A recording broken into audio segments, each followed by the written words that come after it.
Ótimo, excelente. Boa noite, queridos irmãos. Graça e paz a todos. Eu quero convidar você nessa noite para abrir a sua Bíblia, lá em Gênesis, capítulo de número 37. Texto que nos relata o início da história de José, mas que na verdade nos fala sobre a história de Jacó ainda. Gênesis, capítulo de número 37. Nós vamos ler nessa noite apenas dos versículos 1 a 11. É esse o texto que vai nos conduzir na mensagem e naquilo que Deus tem para ministrar aos nossos corações nesta noite. Gênesis 37, do verso 1 ao verso 11. O texto diz: Jacó habitou na terra das peregrinações de seu pai, na terra de Canaã. Essa é a história de Jacó. Quando José tinha 17 anos, apacentava os rebanhos com seus irmãos. Sendo ainda jovem, acompanhava os filhos de Bila e os filhos de Zilpa, mulheres de seu pai, e trazia más notícias deles a seu pai. Ora, Israel amava mais a José do que todos os seus outros filhos, porque era filho da sua velhice, e mandou fazer para ele uma túnica talar de mangas compridas. Quando seus irmãos viram que o pai o amava mais do que todos os outros filhos, odiaram-no e já não podiam falar com ele de forma pacífica. José teve um sonho e o contou a seus irmãos. Por isso, o odiaram ainda mais. E ele lhes disse: peço que ouçam o sonho que eu tive.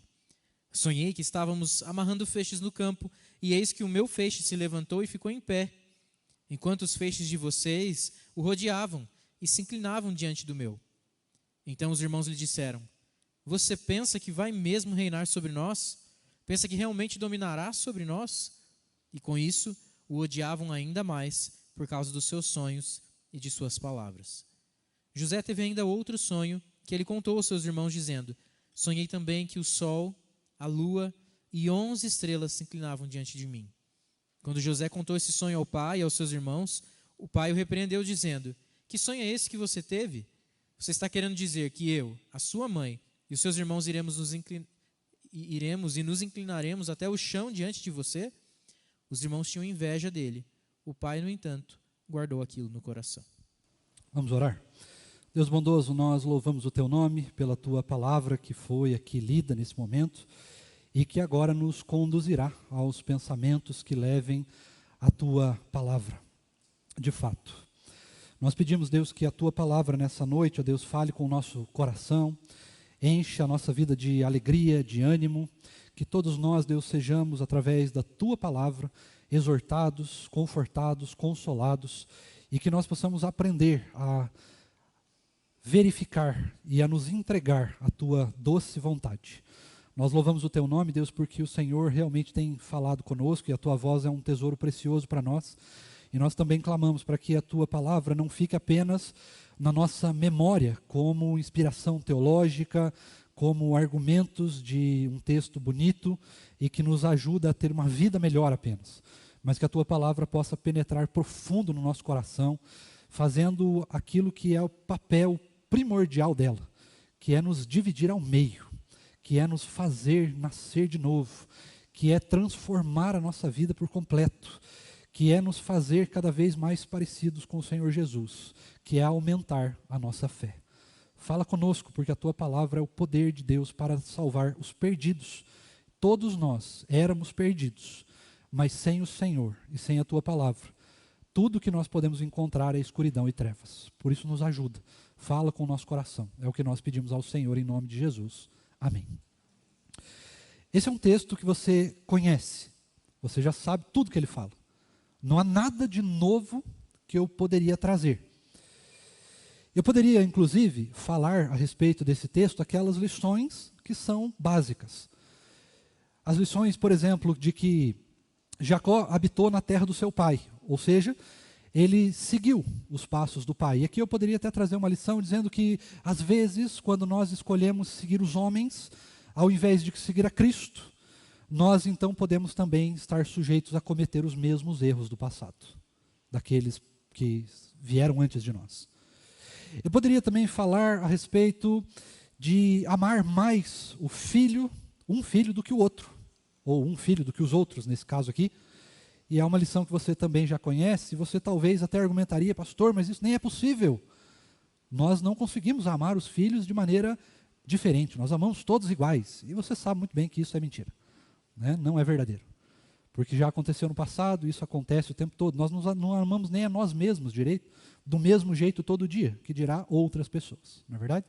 Então, nós bem sabemos que a única forma de amar igual é quando nós amamos a partir do ágape de Cristo, do amor de Cristo, e não a partir do nosso próprio amor, porque o nosso próprio amor é tendencioso e sujeito a diversas intempéries que mudam a sua perspectiva, que desanimam, que animam, que aumentam, que diminuem.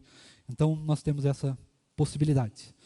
Eu poderia ainda dizer a respeito de que nós, como pais, não que eu seja pai, mas só para me juntar aos irmãos, nós poderíamos dizer que não é bom que os filhos passem muito tempo sozinhos. Veja, por exemplo, aí no texto que eles passavam muito tempo sozinhos, cuidando do campo, juntos. E eu poderia até acrescentar uma lição especial para o PH, dizendo que, olha, não é bom que os homens estejam sós por muito tempo, e uma grande quantidade, porque homem junto numa grande quantidade é perigoso, perigoso. Não dá coisa boa em longo prazo, certo? Então nós precisamos de comunhão, precisamos também do cuidado que as nossas irmãs têm para conosco também. Não digo nem em termos de esposa, mas apenas na comunhão que nós temos uns para com os outros. Eu podia também dizer que você não deve falar mal das pessoas, você não deve ser fofoqueiro como José era. José era daquele tipo de adolescente que chega correndo na frente, depois de um acampamento da UPA, pastor Lucas, você não sabe o que o fulano fez, né? Muitas vezes nós somos assim, fazemos isso direto. Informação é poder, e nós temos isso muito claro para nós. Às vezes até de maneira subjetiva, mas nós sabemos que informação é poder. E quando nós falamos alguma coisa a respeito de outra pessoa, você soube o que o fulano fez? Olha, se eu contar, você vai cair para trás. Nós somos cheios de fazer isso, e eu podia usar essa lição. Eu podia também falar sobre não ser invejoso, como os irmãos de José eram, ou tinham se tornado por causa das consequências ali do pai ter amado José mais do que os outros filhos. Eu poderia também falar sobre a falta de maturidade e a falta de sabedoria que José teve de compartilhar com os seus irmãos e com a sua família os 2 sonhos que ele teve e que eram sonhos particulares, afinal de contas era uma revelação em sonho. Uma revelação em sonho não é para sair contando por aí que nem um doido desesperado. Precisa ter sabedoria para falar as coisas. Nós precisamos aprender a ter sabedoria. Podia usar essa lição também. Podia dizer que o pai de José não era um homem muito próximo dos seus filhos. Veja que, por exemplo, ele só vai exortar José lá no versículo de número 10. E ele faz isso porque daí envolveu ele e a Lia, que era sua esposa atual. Raquel já tinha morrido. Então, ele vai dar uma exortação no filho. Mas é uma exortação que você pode perceber fora de contexto, despretensiosa, aquela exortação que é mais por obrigação de ser ou de ter que fazer do que realmente uma exortação de participação na vida do filho. É só aquela obrigação de ser pai, eu tenho que exortar. Se eu não exortar aqui, a coisa pode fugir do controle. É só uma obrigação, tem que fazer. Mas você não faz com a proximidade. Podia usar essa lição também. E poderia falar no fim que quando nós recebemos uma palavra da parte de Deus, nós precisamos guardar ela no coração, para que ela então possa ser maturada, se assim for de fato uma palavra de Deus, e no tempo perfeito, oportuno, Deus se encarrega de cumpri-la. Por isso, as palavras, ou a palavra de Deus, as pregações, aquilo que Deus fala para nós, seja no nosso íntimo, ou seja no nosso coletivo como igreja, nós precisamos aprender também a guardar no coração. E eu podia fazer cada um dessas lições um ponto. Mas eu escolhi ir por um outro caminho, falar por um pouco mais de subjetividade do texto e trazer algumas coisas um pouco mais escondidas, vamos dizer assim, para que a gente possa pensar de uma maneira diferente esse texto e algumas coisas que estão aqui, mas que elas não estão escritas com palavras tão claras. A primeira lição que eu queria compartilhar com você, que eu queria pensar junto com você, é sobre a misteriosa e amorosa intervenção de Deus nas nossas vidas. Veja que o tempo todo, apesar de nós, o Senhor sempre se envolve conosco de alguma forma. Se você olhar, por exemplo, para a vida de José, você vai perceber que nesse texto ele recebe 2 sonhos. 2 sonhos que são revelações do futuro. Podemos até chamar de profecia, de certa forma. Uma palavra de conhecimento do futuro. E esse texto, de fato, nos demonstra, assim como nós sabemos que os textos posteriores nos falam, que os 2 sonhos que José teve se cumpriram da mesma maneira como se tiveram, da mesma maneira como ele teve o sonho. Falando da sua família, que a sua família eventualmente se curvaria a ele. Eventualmente nós vemos isso mais para frente. Mas o sonho se cumpriu. Mas em algum momento, você chegou a reparar que eles estavam cultuando a Deus no texto? Em algum momento o texto fala para você, por exemplo, de que eles deram o dízimo, de que eles estavam numa devocional, numa escola bíblica, num culto familiar, de que eles estavam tendo algum tipo de momento particular ou especial com Deus que fizesse com que de alguma forma Deus então pudesse se revelar de uma maneira mais sobrenatural. O texto não fala nada sobre isso. Apenas demonstra a vida de um jovem garoto, que naquela época, pelo contexto da época, já era um homem, não é? E era um menino travesso, imaturo, sem muita sabedoria, ainda aprendendo os mistérios e os comportamentos corretos da vida. Alguém que talvez recebeu, como é que eu posso dizer assim, de um jeito educado? Mimado, né? Mimado demais, talvez. E aí acabou se exaltando um pouquinho mais do que deveria, se achando talvez um pouquinho melhor do que os outros. Isso, claro, é tudo pensamentos, né? A gente não pode afirmar isso, a gente não pode afirmar aquilo que o texto não diz. São apenas pensamentos que a gente pode ter a respeito de como nós olhamos para a vida dele e das consequências das suas atitudes, das atitudes dos seus pais, da atitude também dos seus irmãos, da cultura da época, né, e tudo mais. Caso você seja muito aficionado por teologia e goste daquelas expressões, de saber um pouquinho do que o hebraico diz, né, a expressão que traz aí no texto sobre essa veste de mangas talares, né, de compridas e tudo mais, essa veste nada mais é do que uma roupa que era geralmente usada pela realeza, por reis. Eram roupas especiais, não eram roupas para o dia a dia, não eram roupas para alguém que trabalhava no campo, tá certo? E principalmente não eram roupas para ser usadas por pessoas jovens, né, tão jovens quanto José era, e principalmente pelo filho mais novo. Geralmente era pelo filho mais velho e geralmente por pessoas da realeza, tá bom? Mas nós temos aqui então uma intervenção da parte de Deus. Uma intervenção miraculosa que vem absolutamente do nada. Ninguém precisou fazer nada, ninguém precisou mover uma palha para que Deus intervisse. E você sabe muito bem que nas nossas vidas é assim. Nós não precisamos mover uma palha, nós não precisamos mover um dedo, a gente não precisa fazer absolutamente nada para que Deus faça tudo. Caso eu não esteja enganado, eu não me lembro de nós termos ido para a cruz, por exemplo. Eu não me lembro de nós precisarmos ainda hoje sacrificar para pedir perdão pelos nossos pecados. Eu não me lembro que nós precisamos ir algumas vezes por ano, pelo menos uma vez por ano, visitar o templo de Israel para levar os nossos sacrifícios e ouvir a palavra do sumo sacerdote, participar das festas. Eu também não lembro que nós, muitas vezes, temos uma vida de oração negligenciada. Temos uma vida devocional negligenciada. Às vezes temos até uma vida de comunhão com os nossos irmãos aqui na igreja negligenciada.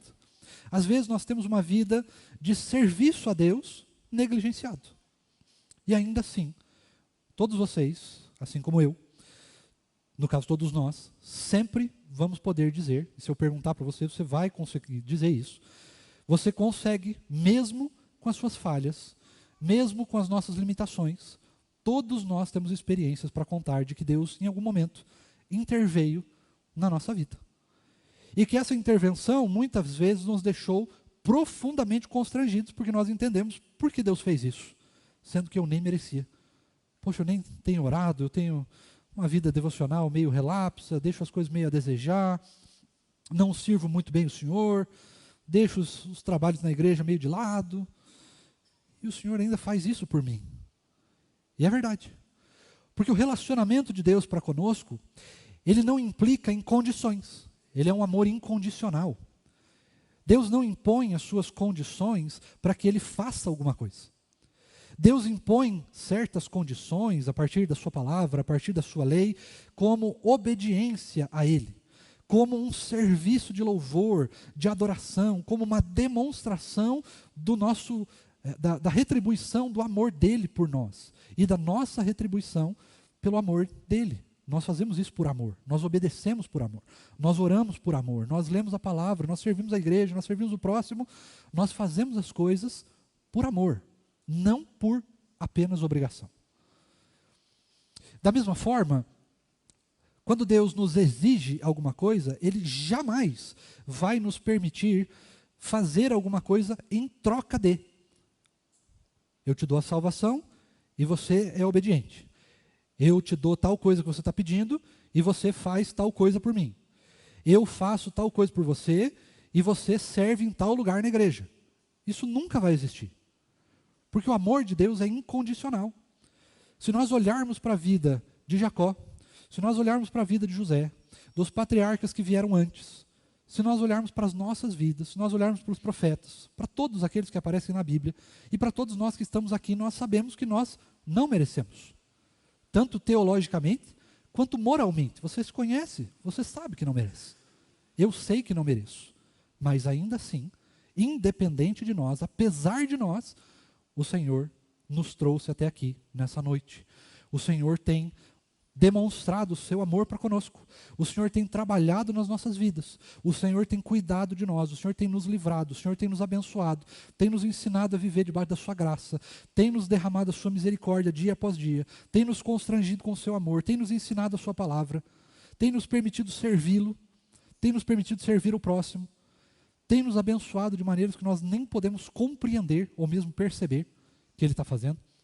E ainda assim, nós não merecemos. E ainda assim, o Senhor continua fazendo. E sabe o que mais? Nós não vamos merecer amanhã mais do que nós merecemos hoje. E ainda assim, o Senhor vai fazer da mesma maneira. Isso, por sua vez, não significa que nós podemos negligenciar as nossas responsabilidades. Nós temos responsabilidades. Jacó tinha a responsabilidade de cuidar dos seus filhos, de estar mais presente na vida dos seus filhos, assim como nós temos responsabilidade de estarmos presentes na vida uns dos outros, seja dentro da nossa família, seja na nossa igreja. Nós precisamos fazer parte da vida um do outro. É claro que isso são alguns tipos de paradigmas, porque nós nunca vamos conseguir ser igual com todo mundo. Isso é impossível. Impossível. Nós nunca vamos conseguir ser tão próximos de algumas pessoas quanto de outras. Isso é normal, do dia a dia, faz parte de nós. Mas nós precisamos estar abertos a todos. Nós precisamos estar disponíveis a todos, de maneira igual. Nós precisamos olhar uns para a vida dos outros, não com os nossos olhos humanos, mas com o olhar de Cristo, com o pensamento de Cristo, com o amor de Cristo, com a entrega de Cristo, com a misericórdia de Cristo. Coisa que muitas vezes nós temos dificuldade de fazer. Mas é claro, porque nós só conseguimos fazer isso quando o Senhor nos ajuda. Quando nós somos capacitados por Deus a fazer isso. Mas Deus continua derramando sobre nós a sua intervenção. O tempo todo, Deus está fazendo alguma coisa por nós. Pode não ser o que eu quero. Pode não ser o que você está pedindo, o que você está esperando.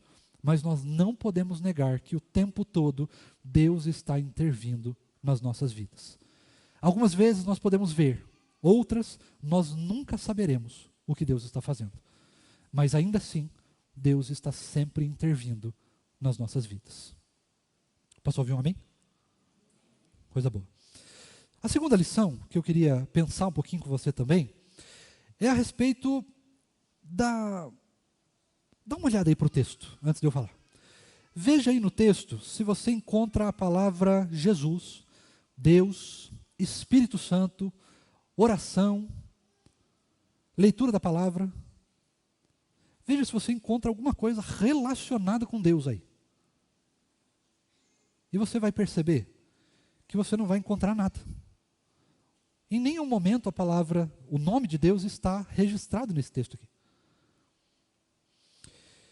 E isso é muito preocupante, porque em segundo lugar, o que nós olhamos para esse texto é a ausência de Deus. É a ausência de Deus. Você não encontra Deus aí. Ah, pastor, mas espera aí. Deus deu sonhos para José. Verdade. Verdade. Mas ele faz isso mesmo, isso é um problema dele. Né? Ele abençoa quem ele quer, o Espírito sopra onde quer, ele faz o que ele deseja. Isso não depende de nós. Mas eu queria que você olhasse a partir da perspectiva humana, do nosso ponto de vista, da nossa responsabilidade de servir o Senhor, de amar o Senhor, de temer o Senhor todos os dias, de prestar culto ao Senhor, de orar ao Senhor, de conversar com Ele, entregar as nossas vidas, falar sobre as nossas limitações, sobre as nossas dificuldades, sobre as nossas alegrias. Falar de Deus. Isso não aparece. Nós vemos uma exortação, nós vemos sonhos, nós vemos inveja, nós vemos o ódio, nós vemos amor exagerado, né? Um amor ruim, um amor que faz mal. Nós vemos um garoto mimado, nós vemos falta de sabedoria, nós vemos um monte de coisa. Mas a gente não vê Deus, a princípio, né? Nós não vemos o Senhor aí. E isso talvez seja um dos maiores problemas que nós enfrentamos. Quando nas nossas vidas, nós deixamos o Senhor distante de nós. Nós permitimos que de alguma forma o Senhor esteja longe de nós. Que as nossas vidas se afastem de Deus. E principalmente isso é um problema dentro das nossas famílias, dentro da nossa própria casa. Como Deus não está dentro da nossa casa? Como nós podemos olhar para um texto, e veja, não é uma pessoa qualquer, né? Nós estamos falando de um pai da fé. Nós estamos falando de um dos grandes patriarcas. De um daqueles que vem da linhagem de Cristo. Daquele que foi pai das 12 tribos de Israel. Daquele que viveu coisas extraordinárias, como nós já vimos em outras pregações, com Deus. Realmente extraordinárias. E agora nós olhamos para a vida deste homem e nós percebemos que os seus filhos estão desencaminhados. Que ele está errando com um dos seus filhos. Que na verdade ele está errando com todos os seus filhos. Que ele não participa da vida dos seus filhos integralmente. Porque quando nós olhamos para o texto aí, nós percebemos que os meninos vão cuidar lá do rebanho, vão apacentar o rebanho. Isso não era coisa que você fazia assim, de carteira assinada. Não era um negócio que você saía às 6 da manhã e voltava às 5 da tarde. Às vezes esse apacentar do rebanho, levar o rebanho por aí para comer, para se tratar e tudo mais, levava tempo. Alguns dias, muito provavelmente. Não era um negócio que você ia e voltava no mesmo dia. Demorava. Eles passavam muito tempo sozinhos, longe do pai. E o texto nos demonstra que ele vai exortar o seu filho só lá no finalzinho. Depois que os irmãos já estavam o odiando, depois do que seus irmãos já estavam cheios de inveja, cheios de ciúme, ele já estava levando para a sua família a mesma coisa que tinha acontecido com ele de maneira sobrenatural no passado, porque ele foi trocado, né, foi substituído. A bênção devia ser para Esaú, mas passou para ele. Mas isso foi sobrenatural, isso teve a ver com uma intervenção de Deus. Não foi algo ordinário feito por homens. E agora ele tenta fazer, de certa forma, a mesma coisa, só que de maneira ordinária.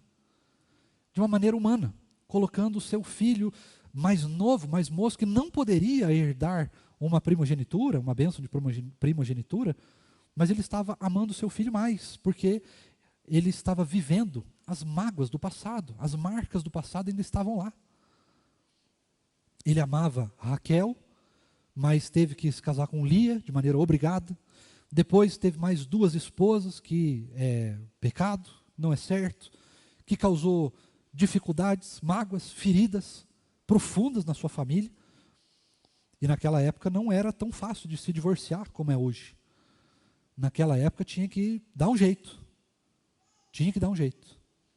Ainda assim, ele tinha mais ainda o peso de ser parte da transferência da bênção de Deus para o povo dele. Fazia parte do povo da aliança. Ele tinha responsabilidades extremamente grandes. Mas ele era um homem como qualquer um de nós. Era um ser humano como qualquer outro. Tinha suas falhas, suas limitações. Estava sujeito aos mesmos pecados que nós estamos.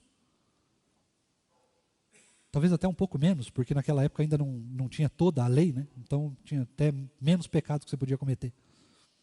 Era até mais fácil. Mas ele era um homem como nós, sujeito às mesmas falhas. E cometeu as mesmas falhas que muitas vezes nós cometemos.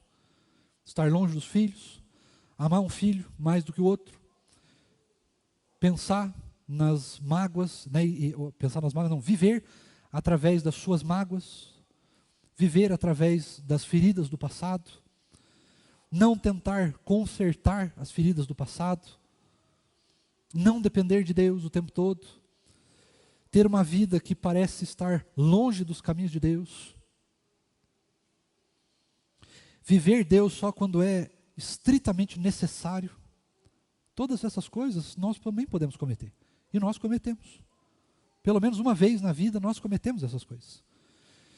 E nós podemos perceber que os mesmos erros do passado podem ser cometidos por nós também, hoje.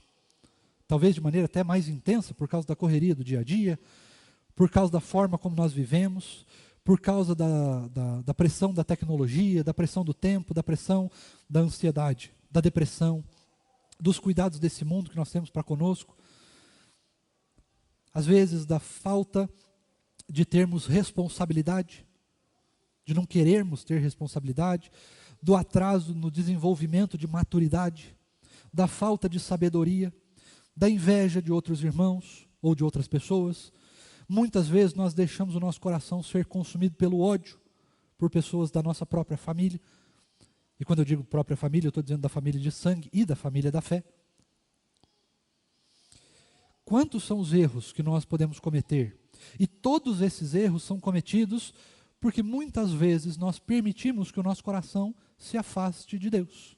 Porque nós permitimos que o nosso coração não seja tratado, não seja desenvolvido na salvação, não seja aprimorado na palavra, não seja melhor desenvolvido, não seja curado, não seja transformado por meio da entrega na oração, por meio do discipulado feito um para com o outro, por meio da proclamação do Evangelho, por meio da entrega do nosso coração à cruz de Cristo.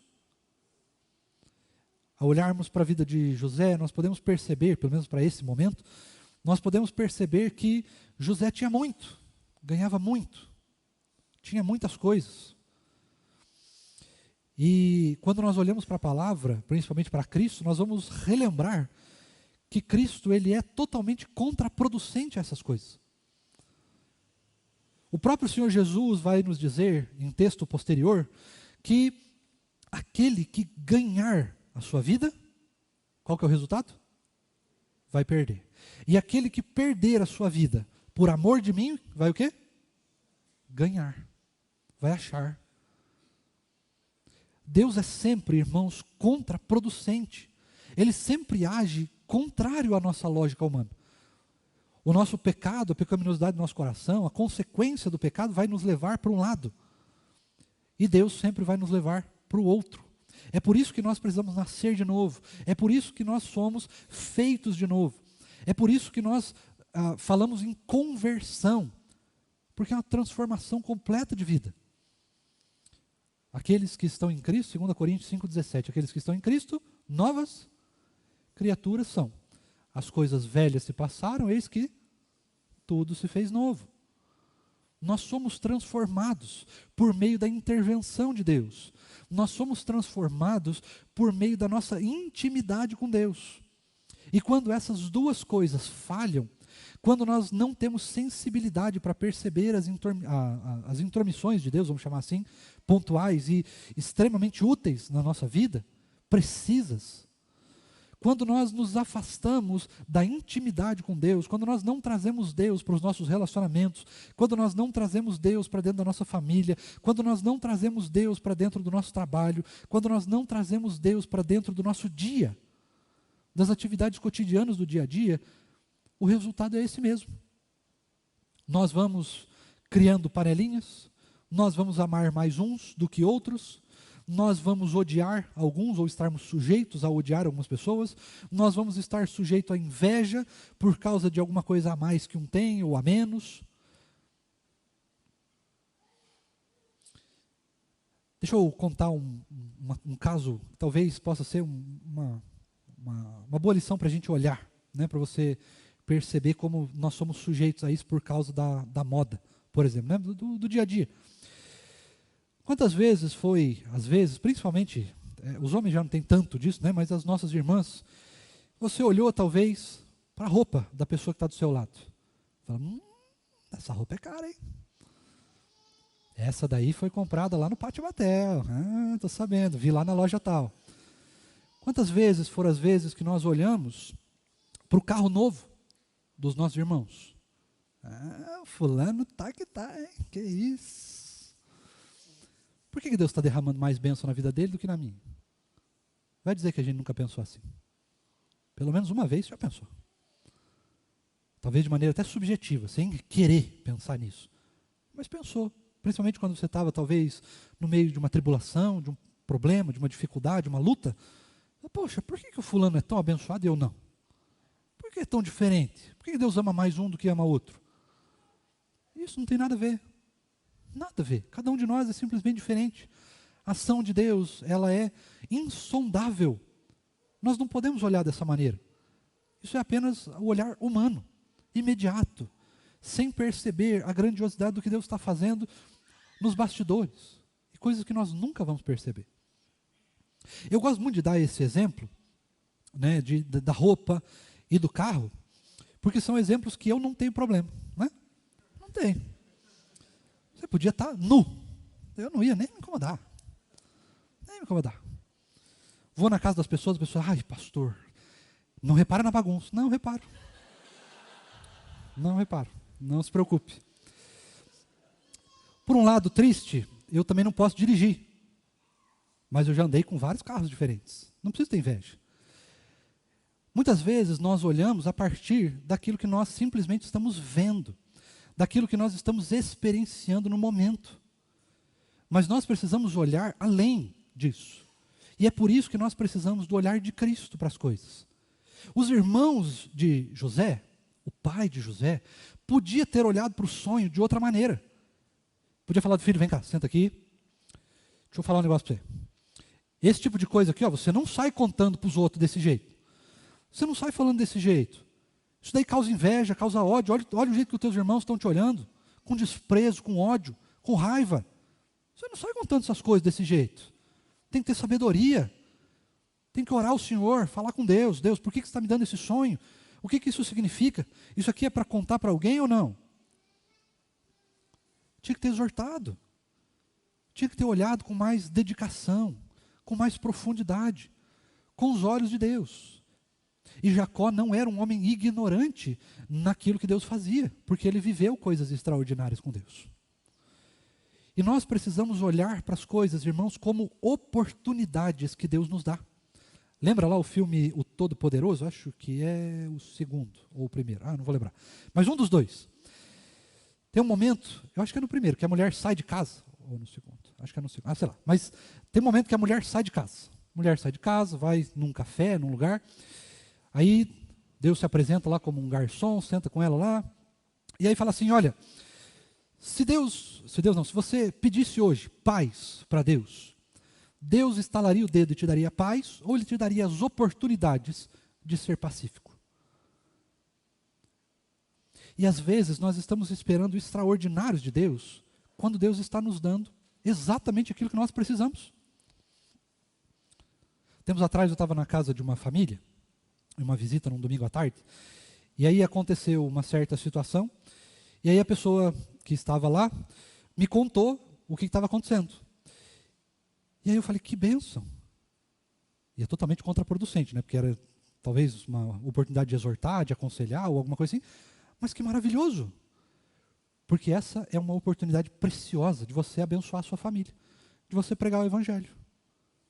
E são coisas que nós estamos tão acostumados a ver, a vivenciar e a experienciar, que são as lutas do dia a dia, as vivências dentro da nossa casa, dentro do trabalho, dentro da escola, faculdade, dentro da própria igreja, que nós não percebemos, não conseguimos perceber.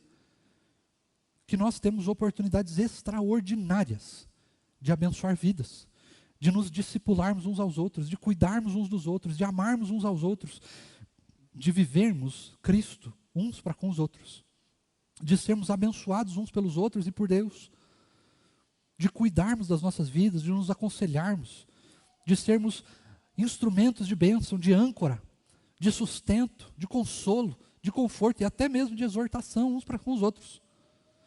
Semana passada eu testemunhei uma coisa muito legal. Eles não sabem que eu ouvi a conversa, mas eu ouvi. Então agora eles sabem. Mas eu ouvi um irmão aconselhando o outro no finalzinho do culto. Cara, eu achei aquilo maravilhoso, que coisa extraordinária. Por que não é assim sempre?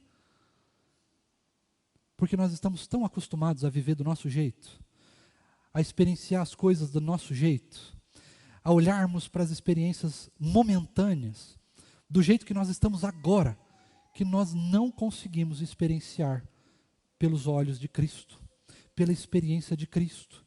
Nós não conseguimos trazer a cruz para os nossos relacionamentos, nós não conseguimos trazer a cruz para as nossas famílias, nós não conseguimos trazer a salvação de Cristo para as circunstâncias mais simples do nosso dia a dia, porque nós já estamos acostumados a lidar com ela do nosso próprio jeito, e não do jeito de Deus, não do jeito de Cristo. E é por isso que as coisas dão errado. Não que vai dar certo, né? No sentido de prosperidade, dessas teologias do coaching, faça isso e tudo vai dar certo. Não.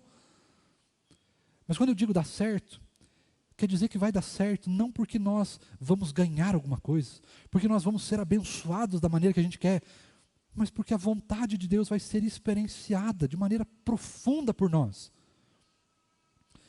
Não vivam, Romanos 12, não vivam segundo o conselho desse mundo, mas transformai-vos pela renovação da vossa mente para que possam experimentar a vontade de Deus. A vontade de Deus não é para ser temida, não é para ser simplesmente obedecida. A vontade de Deus é um presente que Deus nos dá para ser experienciado. É uma experiência, cada vez que nós nos deparamos com aquilo que Deus faz, é uma experiência extraordinária que nós estamos vivendo. Mas para isso, nós precisamos também olhar para o ordinário da nossa vida e começar a perceber a ação de Deus nas coisas pequenas.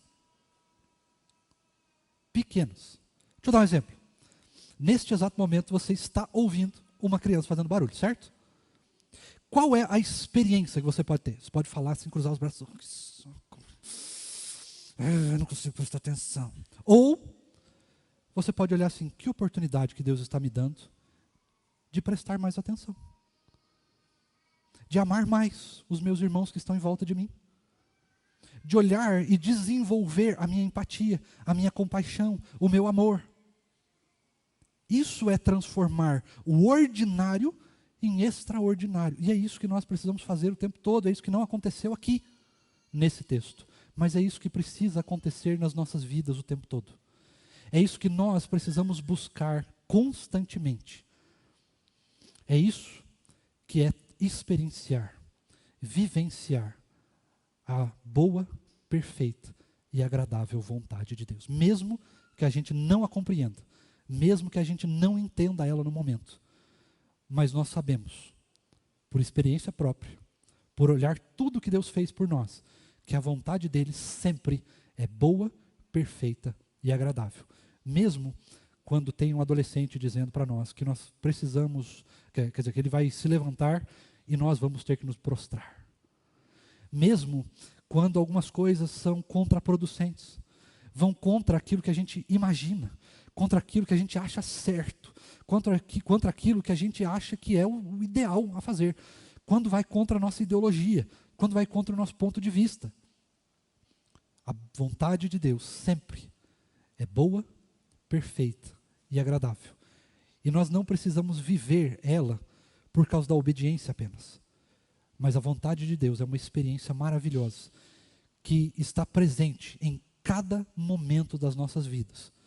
A questão é, você pode olhar com os olhos de José, com os olhos dos irmãos e encontrar ódio e inveja. Você pode olhar com os olhos de José e encontrar soberba e arrogância, falta de maturidade e falta de sabedoria. Você pode olhar com os olhos de Jacó e apenas ver um momento para exortar, uma obrigação. Ou você pode olhar com os olhos de Cristo e perceber que mesmo quando a gente não entende alguma coisa, Deus está sempre no controle das nossas vidas. E isso não tira a nossa responsabilidade, isso não tira os nossos deveres, isso não muda as nossas vidas no sentido de mudar a nossa responsabilidade, mas isso nos aproxima cada vez mais de Deus. Portanto, ao invés de nós olharmos com os nossos olhos para situações, ao invés de nós olharmos com a nossa própria experiência, que nós possamos aprender a olhar a partir dos olhos de Cristo. São os olhos que vislumbram lá na frente, que vislumbram as coisas de uma outra perspectiva, a perspectiva de Deus e não a nossa. Amém? Que Deus assim nos abençoe e cuide do nosso coração, trabalhe no nosso coração, dispense o nosso ódio, dispense a nossa inveja, dispense as nossas obrigações humanas e transforme tudo na experiência de vivenciar a boa, perfeita e agradável vontade de Deus. Vamos orar? Deus maravilhoso, como é difícil nós olharmos para as nossas vidas à luz da Tua vontade, à luz da Tua palavra, à luz dos Teus olhos que compreendem muito mais do que nós podemos ver, do que nós podemos sentir. E é justamente por isso que nós dependemos do Senhor para essas coisas. E pedimos que o Senhor derrame da sua graça, que o Senhor nos ajude, que o Senhor nos abençoe, que o Senhor demonstre para cada um de nós o seu amor extraordinário. Que a cada situação das nossas vidas possam ser olhadas com amor, com compaixão, com graça, com misericórdia, com o teu amor, com a tua justiça, com a tua palavra, com o teu sobrenatural. E não a partir da nossa própria experiência, não a partir daquilo que nós queremos, não a partir daquilo que nós achamos certo. Por favor, nos ajuda, porque nós sabemos que se o Senhor não nos ajudar, nós nunca vamos conseguir perceber essas coisas, nós nunca vamos conseguir vivenciar essas coisas, porque a nossa humanidade sempre vai tomar conta do nosso coração. É por isso que nós pedimos, nós suplicamos que o Senhor nos ajude, e que o Senhor nos abençoe, e que o Senhor nos ensine a experienciar a Tua boa, perfeita e agradável vontade. Tem misericórdia de nós, Senhor. Continua nos ajudando, continua nos abençoando, continua falando conosco, nos ensinando a cada dia, derramando a sua graça sobre as nossas vidas. Nós clamamos também, Deus, para que agora que nós aqui nos despedimos juntos, nós possamos ter uma semana de vitória. Vitória contra o nosso eu, contra o nosso ego, contra o nosso ódio, contra a nossa própria imaturidade, falta de sabedoria. Que nós possamos ter uma semana de vitória contra o pecado, de vitória contra o maligno e os intentos de Satanás contra as nossas vidas, contra as vidas dos nossos irmãos também, da nossa família, daqueles que estão ao nosso redor. Por favor, Deus, derrama do Teu sangue constante nas nossas vidas. Lava a cada dia o nosso coração, nos salva a cada dia, nos dá cada dia mais alegria da salvação, cada dia mais proximidade com o Senhor, cada dia mais experiências com o Senhor, ordinárias e extraordinárias. Mas continua nos ensinando, continua falando conosco, derramando de graça sobre as nossas vidas e transformando o nosso coração à luz da Tua vontade, à luz da Tua palavra, à luz de quem o Senhor é. É o que nós pedimos ao Senhor em nome de Jesus. Antes da bênção, eu queria te convidar, se você puder se colocar de pé. Nós vamos impetrar a bênção e depois que nós cantarmos o Amém Tríplice, eu vou pedir para que você se sente mais um pouquinho. Eu e o pastor Lucas vamos chegar ali à porta, vamos poder cumprimentar os irmãos e aí nós vamos poder então aproveitar e desfrutar de um tempo precioso de comunhão. Recebamos a bênção do Senhor. Que a maravilhosa graça do nosso Senhor e Salvador Jesus Cristo, o amor imenso de Deus, o nosso Pai, a comunhão, o conforto e o fruto do Santo Espírito do Senhor seja conosco, hoje e para sempre. Amém.